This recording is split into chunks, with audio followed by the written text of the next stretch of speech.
Apabila Anda menemukan kondisi seperti ini dan ini tersedak, kita bantu untuk pasien itu batuk, orang itu batuk dengan pukulan tangan di belakang punggung dan melihat apakah ada yang keluar. Apabila gagal, kita bantu menggunakan punggung tangan seperti ini, tumit tangan banyak 5 kali ke arah punggung dan lihat apakah ada yang keluar dari mulutnya. Apabila ini gagal, kita menggunakan Heimlich maneuver.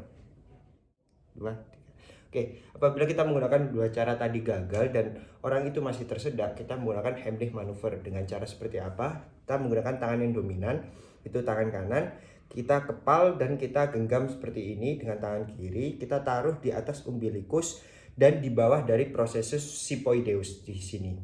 Jadi kita lakukan hentakan ke atas seperti ini, kita taruh seperti ini kepada orang tersebut yang sedang tersedak sebanyak 5 kali, hentakan ke atas, 1, 2, 4, 5. Dari pasien tidak sadarkan diri, kita menggunakan metode dari DRS terlebih dahulu dan ABC.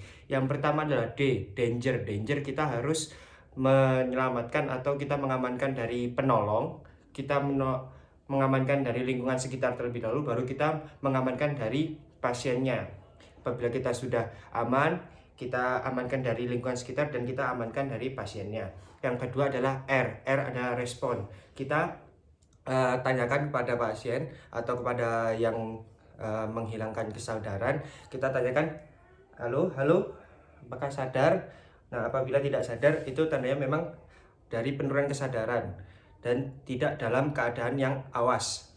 Selanjutnya adalah S, shout for people. Nah, di sini kita apabila kita mau melakukan suatu tindakan medis atau pertolongan pertama, kita shout out for the people karena kita kadang bisa meminta bantuan kepada orang sekitar dan juga orang sekitar itu bisa sebagai bukti atau sebagai saksi apabila kita ditanyakan untuk pertanggungjawaban apabila kita membantu dari orang yang kehilangan kesadaran tersebut. Dari ABC, yaitu yang pertama adalah airway terlebih dahulu, kita seperti menggunakan head chin lift. Dengan metode head chin lift seperti ini, kita tekan dahinya dan kita angkat dagunya seperti ini, head chin lift.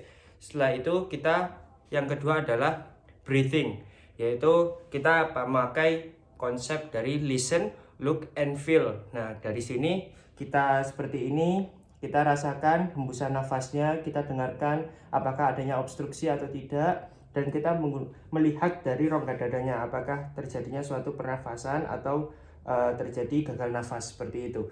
Selanjutnya kita dari C atau circulation. Dari circulation ini kita meraba dari pulsasinya melalui nadi karotis interna yang berada di leher.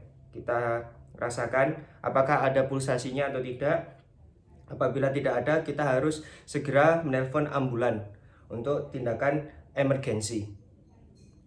Dari pasien tidak sadarkan diri dan dari pulsasinya itu juga menghilang, kita lakukan dari CPR, yaitu kita harus sejajar, lutut kaki harus sejajar dengan bahu pasien. Kita siapkan dengan tangan yang dominan seperti ini, kita taruh dan kita genggam seperti ini dengan tangan kiri dan pastikan di tumit dari tangan kita berada di bagian korpus sterni seperti ini dan usahakan sekitar 90 derajat dan jangan sampai kita seperti ini karena itu akan membuat kita lelah karena ini sekitar 2-5 menit. Dan apabila ada orang yang bisa seperti ini, kita bergantian karena ini akan menguras tenaga dari kita. Seperti ini sebanyak 30 kali dan 2 kali ventilasi.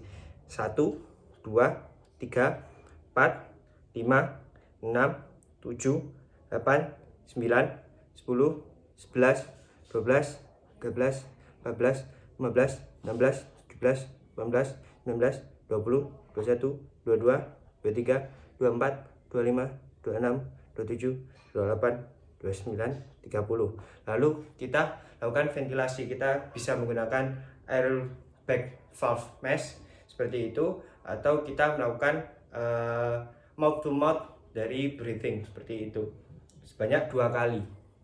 Oke.